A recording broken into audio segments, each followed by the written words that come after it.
Welcome back, hunters. Today I've got two games for you. It's going to be very much a low light and a highlight video. Yeah, so getting into the first game using a Science Vetterli, you know, one of my favourite guns. Anyone who's watched this channel enough now probably recognises that. Yeah, we're up at Salters to start off with. I'm always wary around Salters because there's a couple of spawns. I get an awful lot of team fights here, which is why I'm obviously checking the right hand side here. And I think it was just then I did actually see someone pop down, and obviously now you can hear the red of the clue. So yeah, there's definitely someone around. And it's quite hard to see down in that dark little covered area there.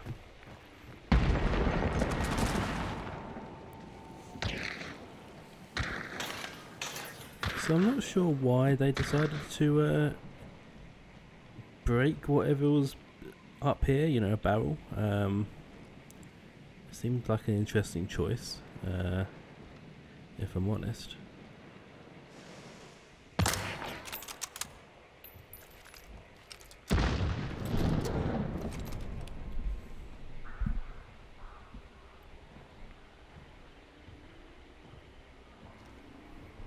Just attempting to be sneaky.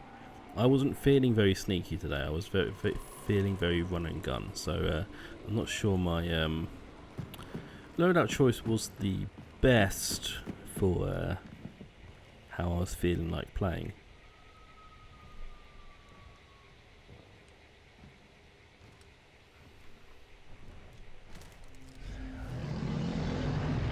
But hey, this is a I'm not sure it's quite a level 50, but it's definitely fully perked up, as it were. So yeah, he's still definitely around. Taking the Cadwell conversion as the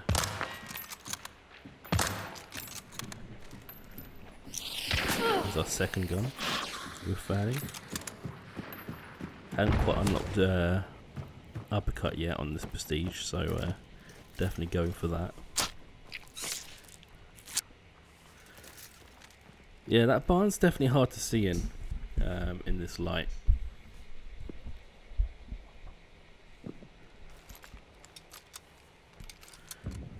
Backing out of there just to get some health back.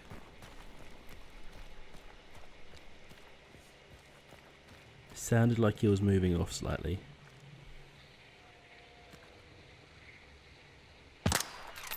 Nice little place to peek if you are, you know, around this side. It's a secondary sort of place that you can move around and shoot from.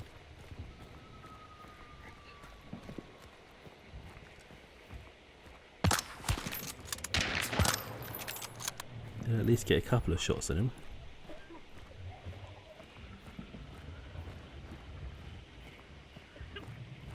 Thought he might have peeked again, but he didn't, so I figured he's probably moving off the left, and yeah, again, hear him.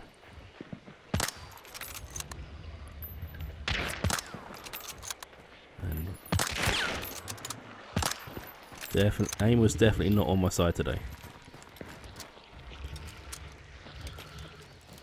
I'll tell you what is on my side, FMJ fanning through a wooden board.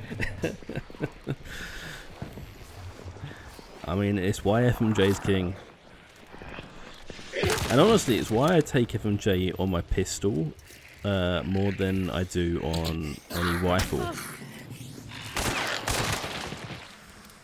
Especially with fanning, because, yeah, you just get situations like that and it just suits you so much.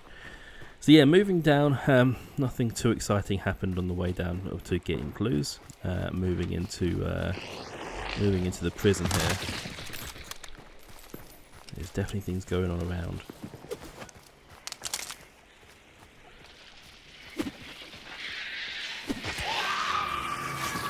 I think I miss mobs more than I miss players. Does anyone else have that? Seem to have that issue. I feel like I hit players more than I hit mobs. I think it's just because they're players are slightly more predictable than. I had a mob in one game literally sidestep me for no apparent reason when I was trying to shoot it right in front of me. I was like, what's going on?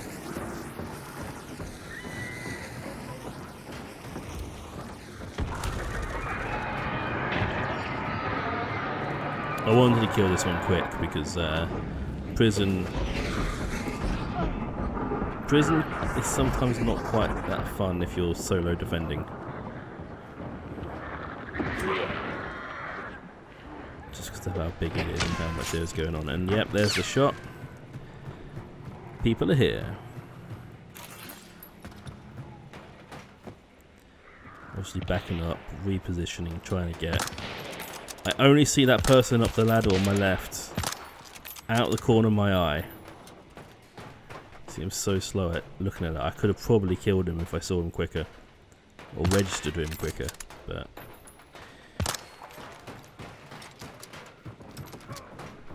I think I'd just woken up when I was playing this game, so it's definitely a little bit groggy.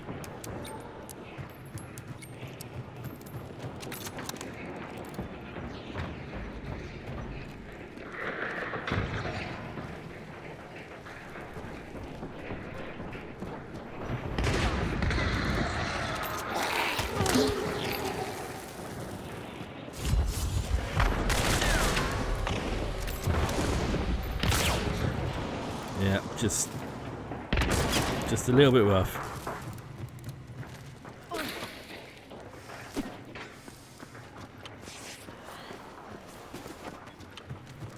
I knew I had someone on me if I went out that way. I don't know why I went in this way, because that didn't change anything. I should have kept running along.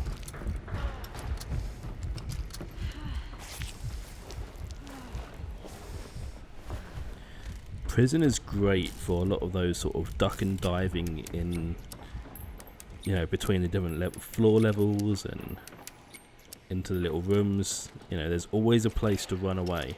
That's one of the great things about prison.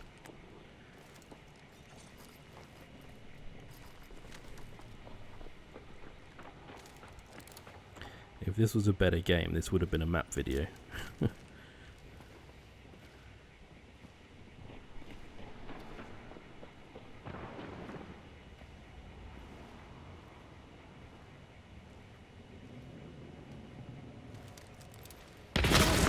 Yeah.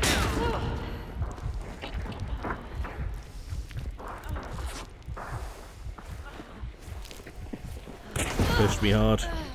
Pushed me hard while I was trying to stop bleeding. I was down for a while. I stayed down for about 3 or 4 minutes in the end, just to make sure they were away. They're still running around, obviously.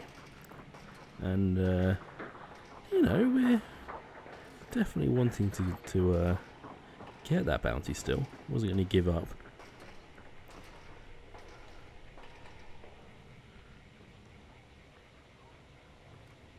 I couldn't quite work out if they could hear me or if they were just running around and being loud.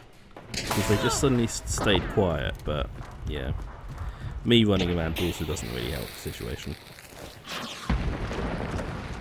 Took a punt and whether or not they'd be down there. They weren't. Yeah, so we're now on the opposite side of the building from the boss. I figure it's probably not a bad place to just escape into for a minute.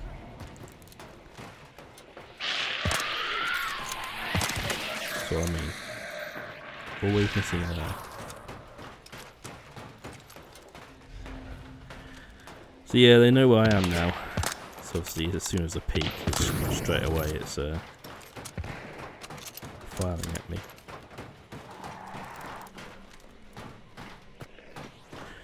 So yeah, this was a hard situation. One of them had a shotgun.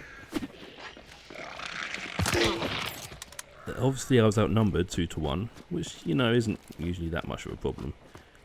It's just a case of, you know, killing one first.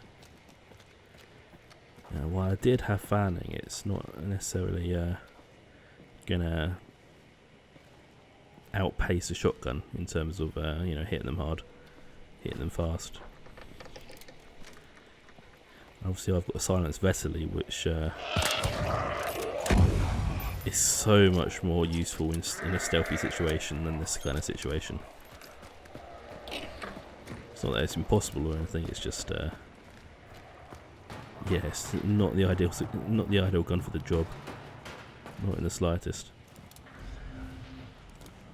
And so, yeah, I realised there was someone in the, you know, the other boss area. And so I go for a look. And, yeah, my reaction is way too slow there. But this is what I mean earlier when I was like, I just feel like I'm in a very much a run and gun kind of mood. Got one hit on that. That was rough. And then I had two people on each side. I had no chance there. It was just a rough situation, and I probably should have stopped and run away at this point. Saved my hunter. But I had a sense of pride at this point. You know, they had essentially stolen the bounty I was fighting. I was like, nah, you're not getting away with that. You're not going to get away with that. Of course. They've been getting away with it for so long, and I'm down on my last bar. So, the only reason why I did decide to push this was because they were slightly longer range. You know, they had, they're now in the open. And you know, since at least one of them had a shotgun, I at least potentially had an advantage in this situation just based on guns, but yeah, it wasn't going to happen. So, you know, it was a rough game. It was a fun game. There was a lot of running around, a lot of like ducking and diving. I had fun with it, even though I lost. But, you know, these things happen. So yeah, anyway, into the next game, and you know, because I had lost that hunter, I actually pulled a hunter a quartermaster. I was like, well, you know what? I just died to a shotgun. I don't take shotguns that often. I don't claim to be a shotgun expert in the slightest. Definitely something I need to learn more about, just because I'm always playing rifles. I was like, yeah, let's take the slate. I know the slate's good. We've got the riposte version, and I figure I've got quartermaster. You know what I haven't taken in a long time? Mosin Obrez. Which, yeah, it's definitely been a while since I last took the Mosin Obrez. But you know, the last time I did take it, I definitely got some really good, nice little kills. And for a gun that, you know, is based on a gun that hits really, really hard, it's surprisingly agile and pretty good in these sort of running gun situations. So yeah, straight into the boss. I love upper Desau.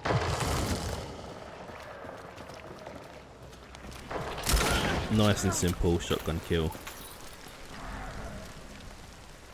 This was about 1 minute into the game. Kind of felt a bit harsh almost, but you know what? It is what it is.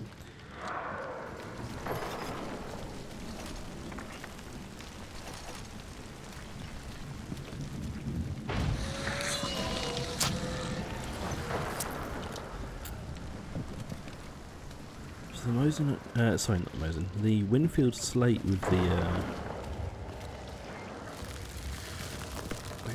the riposte. It's you know, the sword in the end didn't really do as much damage as I thought it would against bosses. It's not bad, but it's definitely felt a little bit weaker than, obviously, say picking up an axe. This can be much better. or hitting the assassin doesn't matter. But you can hear the guy behind that I killed. He just kept getting up, and again. Since now I hadn't hit Necro, I decided, yeah, it's time to just cover that guy. I actually took that lantern down just in case. I think he was actually now dead anyway, trying to get up. I don't know why he kept trying to get up. I don't know if it's deranking or just belief that he'll get up Necro without resilience. I don't know.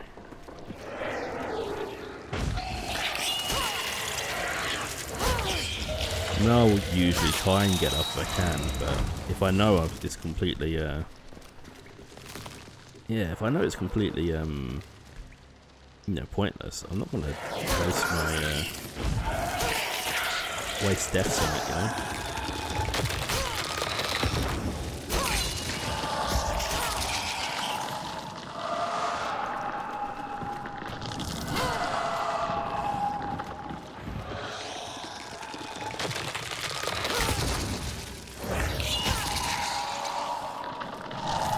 You see what I mean about the stabbing damage? It's just, I feel like it's about the same speed as stabbing with a knife.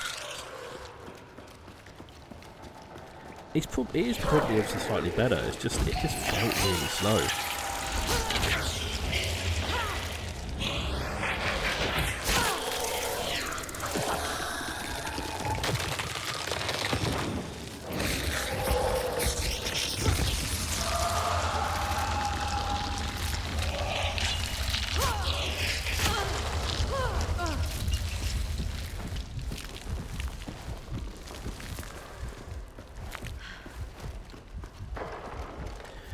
I had actually forgot halfway through that that fight with the boss that this was a brand new fight. This was a brand new character without Necro, without anything. So I should probably take it a little bit safer.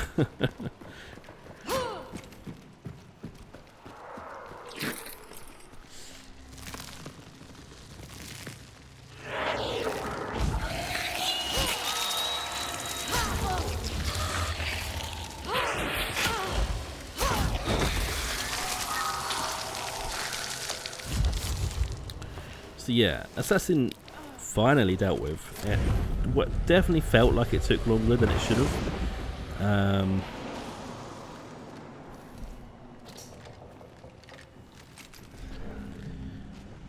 But we're actually approached straight away here.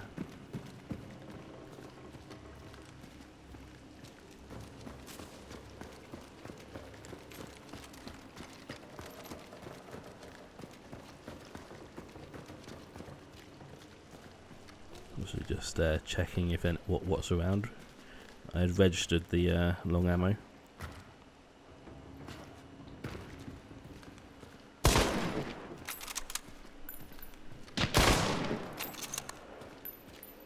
So first time I've fired the overres in quite a while, so just definitely getting the feel of the gun again.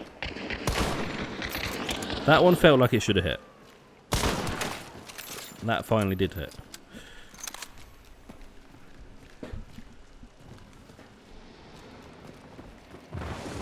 It turned out the one that was levering, or sorry, fanning, in the red building was his teammate. And I think a solo died in the red building there. We do go check it out. Of course, in this situation, you're solo, they've got a teammate. You got to cover the person you kill.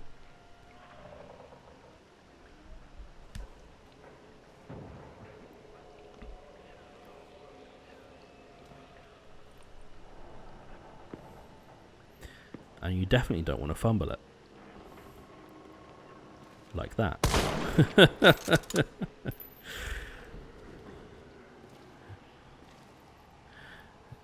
In my defense, it's a long way away. I don't have a scope on them and behind the thing, and it's Not the easiest thing to see back there.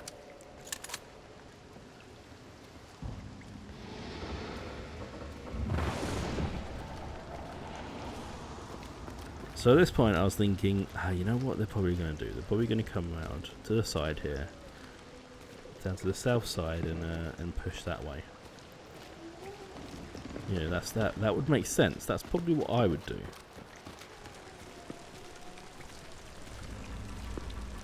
Of course, I completely forgot that they had just killed someone. So of course they're going to go and loot him. So they actually pushed around more to the right, into the red building, and looted the guy, which I didn't really know until I got the boss. Let's try my best to try and spot them. It's kind of hard in the rain, but you know that is what it is. It's the rain really.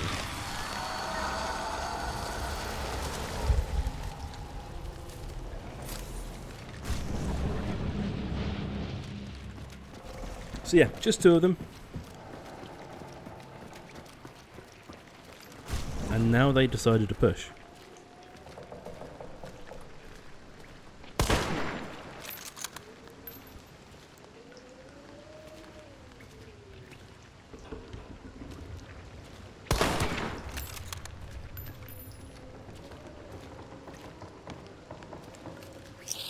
Go for the frag. Try and push him out. Turns out somehow, I must have been in the split second that I moved away from the window. He moved behind the statue. But hey, I'm not complaining. Got the frag kill. I'm happy. So it's 1-on-1. I've got a shotgun. Can't push him. He's going to be more worried about trying to pick his friend up. Or trapping, apparently. Fair play to him. Yeah, I mean, like, fair play to him for getting that trap down, but he probably should have been worried more about what was happening, you know, the person chasing him and shooting him. But hey, you know, I was pretty happy with that game. Obviously, the first game was definitely rough. First game had its issues, absolutely, but that second game kind of made up for it, and yeah, I think I'm gonna try and play with the shotgun for a while, and play around with just kind of running and gunning again. It's been a little while since I've done that, so yeah, I think that's where I'm gonna go next. So yeah, anyway, thank you for watching. I hope you enjoyed these videos. It's a nice quick one today. I've like I say, started a new job and everything, so I've been, you know, a little bit busy lately, but definitely still wanting to bring more videos and content towards you guys. So yeah, if you enjoyed this, please leave a thumbs up and hit that subscribe button. And until next time, may your hunts be bountiful.